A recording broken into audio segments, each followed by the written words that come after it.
Cerita dimulai saat Naruto baru membangkitkan cakra kuno Uzumaki Ashina untuk segera melakukan penyegelan. Tanah di sekitar mereka hancur akibat efek cakra Naruto yang keluar, membuat Sasuke Boruto di atas sana terkejut. Naruto berteriak, "Aku siap, sekarang kita akan bisa menghentikan mereka." Ishiki terkejut dan bertanya, apa sebenarnya yang terjadi padanya? Cakranya kini berbeda jauh dari sebelumnya. Aku dapat melihat bahwa cakra merah di tubuhnya, seperti ada sesosok orang yang menampilkan raut wajah mengerikan. Ketakutan Ishiki dilihat oleh Boruto. Boruto akan membuat ayahnya menyegel jiwa Ishiki untuk selamanya. Tapi bukan hanya Ishiki, Naruto berencana menghentikan Kawaki, karena Orochimaru di situ berkata, "Kau bisa menyegel Kawaki juga, kau dapat menentukan apakah disegel selamanya atau tidak." Naruto langsung berkata, "Tentu hanya sementara. Tidak mungkin kita akan menyegel Kawaki selamanya bersamaan dengan Ishiki." Saat rencana mereka akan dimulai, Otsutsuki Algojo pertama muncul di situ sambil berkata, "Akhirnya aku bisa melakukan semuanya tanpa diketahui oleh Shibai." Mereka semua sangat terkejut, sebab tidak menyangka kalau Algojo pertama datang mengejar mereka. Situasi di dimensi itu seketika seperti membeku. Ishiki yang awalnya ketakutan melihat cakra Naruto, tapi dia tak memiliki rasa takut kepada Akasha. Sebab Ishiki percaya diri dengan kemampuan buah cakra spesial di dalam tubuhnya, dan juga Kawaki yang dikendalikannya. Kemudian, seketika Boruto muncul di belakang Akasha, agar tak akan mengganggu rencana mereka. Akasha menghilang setelah Boruto mencoba menebasnya. Akasha muncul di atas Boruto, hendak menghantamkannya menggunakan Uzuhiko Boruto yang dia tiru. Akan tetapi, cakra Rasengan Uzuhiko-nya berhasil ditarik oleh Urashiki menggunakan kail pancingnya. Lalu Urashiki menyerap Uzuhiko itu. Dia berkata, "Aku akan membantumu Boruto, aku mulai muak hanya melihat dari dalam tubuhmu. Jadi, selagi aku ada di luar sini, aku akan memperlihatkan padanya, kenapa ras Urashiki merupakan salah satu bangsawan juga." Tubuh Urashiki seketika ditarik Akasha menggunakan Bansotein. Urashiki bukannya khawatir, malah terlihat tersenyum licik. Ternyata, dia sudah merencanakan ini, bahwa dia akan membawa Akasha pergi dari situ. Portal dimensi terbuka tepat di belakang Akasha. Dari dalam portal itu, keluar kail pancingnya dan menarik tubuh Algojo pertama masuk ke dalam sana bersamanya. Urashiki menutup portal itu, menggunakan kemampuan pengunci terkuat milik ras bangsawannya. Suaranya terdengar ke Boruto dengan berkata, "Aku akan menahannya di tempat lain," sambil menunggu Shibai datang mengejarnya. "Boruto, kalian kini punya kesempatan untuk melanjutkan rencana penyegelan Ishiki dan Kawaki." Akhirnya, mereka pun terbantu oleh perjuangan Urashiki. Dimensi itu bergetar hebat saat aliansi tak terduga terbentuk. Boruto dengan Jogan tahap ke-6, Sasuke dan Sarada dengan Mangekyo-nya, Orochimaru yang membawa kekuatan sains terlarang, dan Itachi yang berdiri tenang dengan Susanoo-nya. Di depan mereka, Kawaki yang dirasuki Ishiki tertawa meremehkan.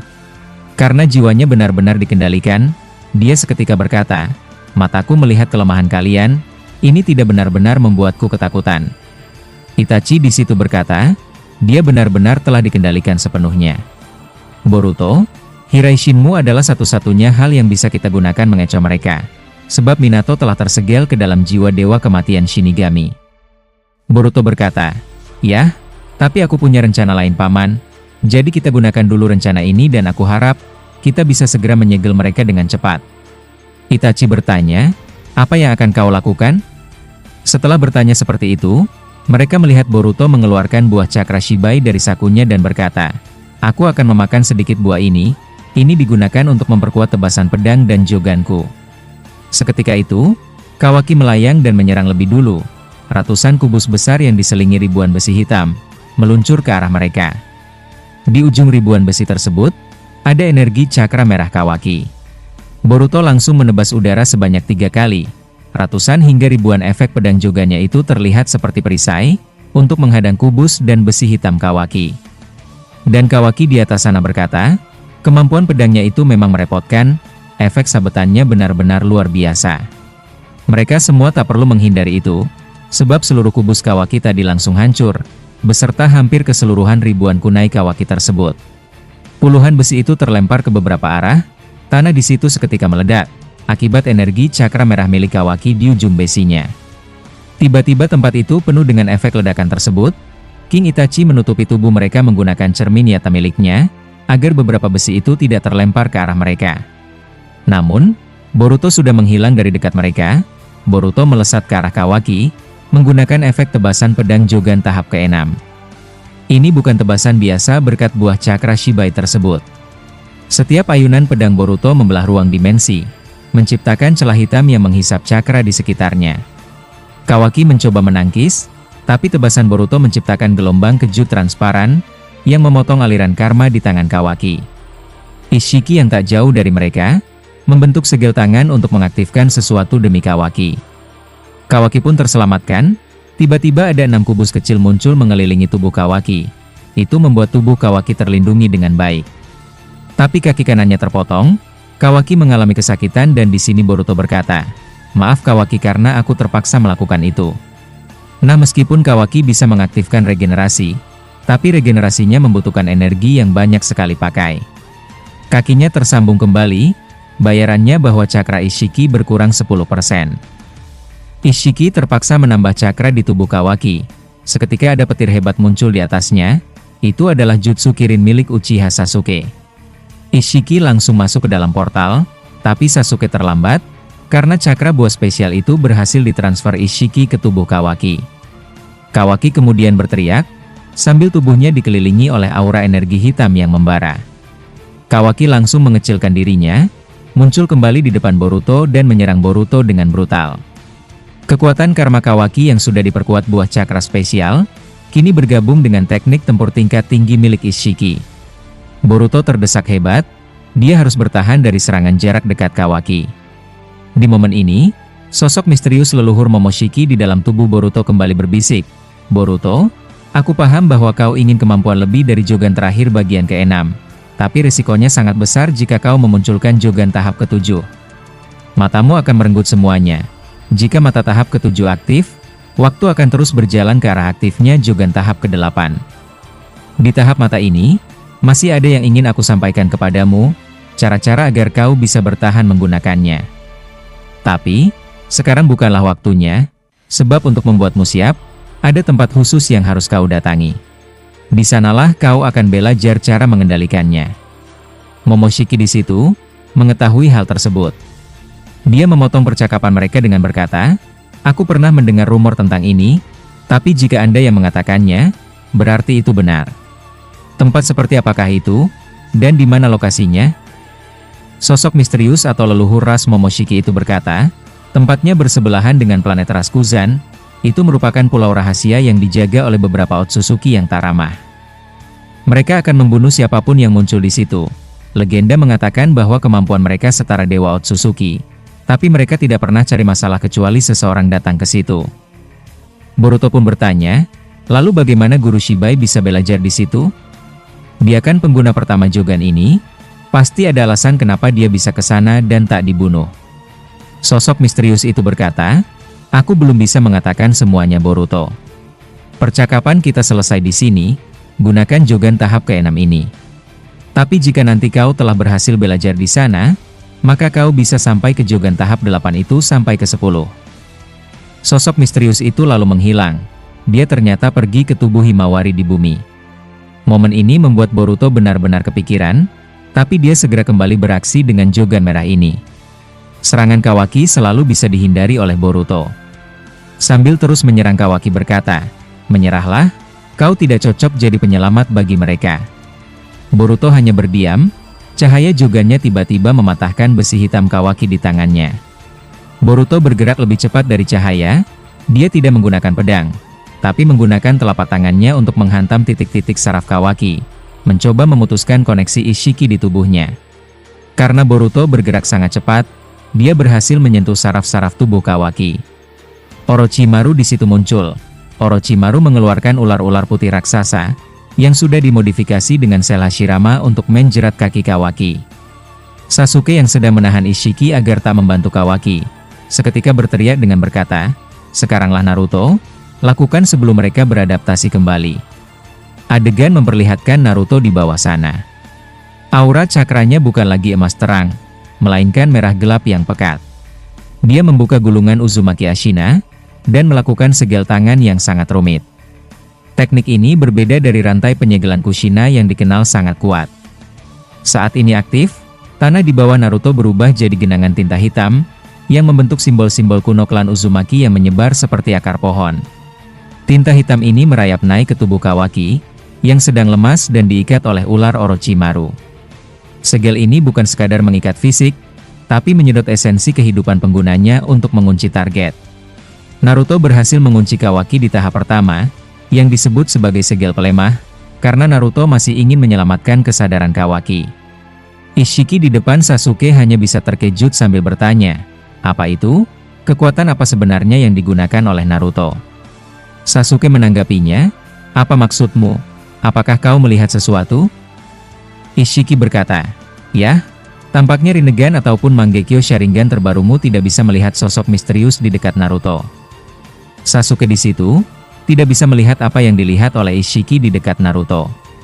Dia khawatir apakah sosok yang dimaksud Ishiki itu merupakan Otsutsuki baru yang muncul dan akan menyerang, atau hal lain. Sarada yang ada di belakangnya kemudian disuruh Sasuke untuk menyampaikan kekhawatiran ini kepada Naruto di sana. Ishiki terlihat hendak bergerak, namun Sasuke menggunakan kekuatan Sharingan kuno dari pendiri klan Uchiha tersebut. Tubuh Ishiki tidak bisa mengecilkan diri. Ishiki terkejut. "Sial, apa yang kau lakukan padaku?" Mata Mangekyou Sharingan baru Sasuke berdarah. Dia membalasnya dengan berkata, "Aku tidak akan mengatakan tentang apa yang telah aku lakukan." Nah, karena tak bisa mengecil, dia menembakkan puluhan besi hitam ke arah Sasuke sebagai pengalihan. Saat itu meluncur, dia bergerak cepat ke arah samping kanan. Namun dalam 2 detik, dia terkejut bahwa lehernya telah dicekik oleh Sasuke. Sambil dicekik Sasuke dia bertanya, "Apa yang barusan terjadi padaku?" Sasuke berkata, "Kau telah terkena genjutsuku sialan. Besi hitam yang kau tembakan itu adalah ilusi." Ishiki tidak percaya, sebab dia merasa bahwa itu adalah nyata. Nah, akhirnya di bawah sana, Naruto berhasil melakukannya. Segel itu berhasil, tubuh Kawaki dipenuhi oleh tinta hitam simbol klan Uzumaki. Tubuh Kawaki menghitam tertutupi tinta tersebut. Kemudian, Sasuke di sebelah sana berteriak ke Naruto, agar segera menyegel Ishiki untuk selamanya. Tapi sebelum itu, adegan harus berpindah ke markas Shinju terlebih dahulu. Kakashi berkata, "Ini benar-benar mengerikan." Mereka memenggal kepala semua orang, lalu menancapkannya di ujung besi-besi tersebut. "Hei kau Jura, kami akan menghentikanmu di sini, kau tidak bisa dibiarkan untuk melakukan kerusakan seperti ini." Saat itu juga, Obito lebih dulu bergerak dengan masuk ke dalam kamuinya. Dia muncul di samping Jura, sambil menyerang menggunakan batang kayu dari tubuhnya. Serangannya gagal, karena langsung ditepis oleh akar pohon milik Jura. Sementara kode masuk ke dalam limiternya, dan muncul dari bawah tubuh Kakashi, berhasil menusuk tubuh Kakashi menggunakan lengannya hingga tembus. Namun, tubuh Kakashi itu hanyalah bunshin yang tercipta dari petir miliknya. Kakashi asli muncul melalui kamui tepat di belakangnya. Saat hendak menusuknya, kode masih sempat menghindarinya. Tapi wajahnya terkena goresan kunai milik Kakashi. Darah keluar dan kode melompat ke atas. Tapi sayangnya di atas sana, dia terkena tendangan Hachimon Tonko milik Guru Gai. Kode terlempar kuat menghantam kubus besar di situ. Sekitar 5 aliansi shinobi yang masih selamat, mencoba menyergap kode saat dalam keadaan seperti itu. Namun mereka dihadang oleh beberapa shinobi juga. Merekalah yang sebelumnya digigit oleh Sumeaka yang dikeluarkan kode. Pertempuran terjadi, Obito, Kakashi dan Guru Gai perlahan bisa membuat ketiga Shinju plus kode terdesak karena kekuatan mereka bertiga.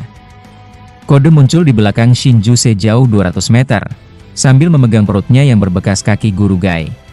Dia berkata, "Sial, tendangannya memang sangat keras, aku bisa langsung mati jika kembali terkena itu.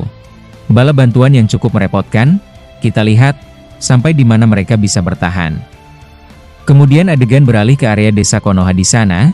Dewa Otsutsuki penghancur telah dimusnahkan oleh Shibai. Saat hendak pergi mencari Akasha, wanita Otsutsuki bangsawan dari ras Kuzan tiba-tiba sudah ada di depan Shibai. Madara dan Shibai terkejut melihatnya, bahkan Madara berbicara dalam hati dengan berkata, "Dilihat dari bentuk fisiknya, dia jelas adalah seorang bangsa Otsutsuki. Kekuatannya luar biasa, aku bisa merasakan cakranya jauh di atasku. Tidak, bahkan melampaui Otsutsuki Algojo pertama." Sementara itu Hinata sebagai pemimpin divisi sensor, sedang terbang bersama lainnya di langit desa Konoha, tepat di atas para shinobi lain yang sedang melawan 9 biju dan 1 jubi. Hinata langsung terkejut dan berkata, seseorang muncul di atas sana bersama Madara maupun Dewa Otsutsuki Shibai. Salah satu anggotanya bertanya, apakah ketua pernah mengenali cakranya? Hinata menanggapinya, ya, cakranya seperti mirip dengan Otsutsuki yang pernah menyerang desa Konoha saat itu, tapi aku lupa namanya. Aku harus melaporkan ini ke markas utama aliansi shinobi. Informasi ini kemudian disampaikan Hinata kepada Shikamaru maupun Tsunade. Shikamaru menyuruhnya untuk tetap waspada dan mengamati apa yang terjadi di atas sana. Kembali ke Shibai, Shibai pun terkejut sambil bertanya, tunggu, bukankah kau adalah ratu di istana Otsutsuki inti? Wanita itu kemudian berkata, ya, Anda benar, tapi itu sudah sangat lama. Pertama-tama aku harus meminta maaf kepada Anda tentang masalah yang terjadi saat ini, terutama dari para bangsawan Otsutsuki. Bisa dibilang, aku salah satu bangsawan Otsutsuki di planet tersebut. Shibai terkejut dan berkata, sudah kuduga, kau telah lama menghilang dan ternyata, justru tinggal di planet itu bersama mereka. Aku sedikit kecewa, bahwa teman-temanmu mengikuti keinginan Dewa Otsutsuki yang lain, padahal seharusnya konflik ini sudah lama selesai. Wanita itu berkata, itulah mengapa aku ingin mewakili mereka, agar Anda tak lagi mencoba menyerang rekan-rekanku. Shibai terdiam beberapa detik, dia kemudian berkata, entahlah, aku hanya ingin melihat siapa semua Otsutsuki bangsawan tersebut. Ada beberapa orang tampaknya tak bisa diatur, aku harus menegaskan diri tentang itu. Wanita Otsutsuki itu tidak yakin dan dia percaya, bahwa Shibai akan tetap menyerang ke sana. Wanita itu terpaksa mencoba menahan Shibai. Shibai terkejut, sebab seharusnya mereka berdua tidak bertarung. Shibai tidak mau melawannya dan saat itu juga, Shibai terpaksa menggunakan mahakuasa terkuatnya, membuatnya tak sadarkan diri. Shibai menyuruh Madara untuk menjaganya sebentar. Shibai tetap pergi mencari Otsutsuki Algojo pertama. Madara pun menurunkan tubuh wanita itu ke bawah sana, yakni di atas patung Hokage. Adegan beralih kembali kepada Boruto dan lainnya di dimensi lain. Naruto dipindahkan oleh Boruto menggunakan Hiraishin ke tubuh Sasuke, yang sedang mencekik Ishiki, sekaligus menahan pergerakannya menggunakan mata barunya itu. Saat Naruto muncul, dia kembali memulai proses penyegelan tersebut, tinta hitam muncul di bawah tubuh Ishiki yang sedang tercekik tersebut. Perlahan-lahan tinta yang bertuliskan simbol-simbol kuno klan Uzumaki itu, langsung memenuhi seluruh tubuhnya.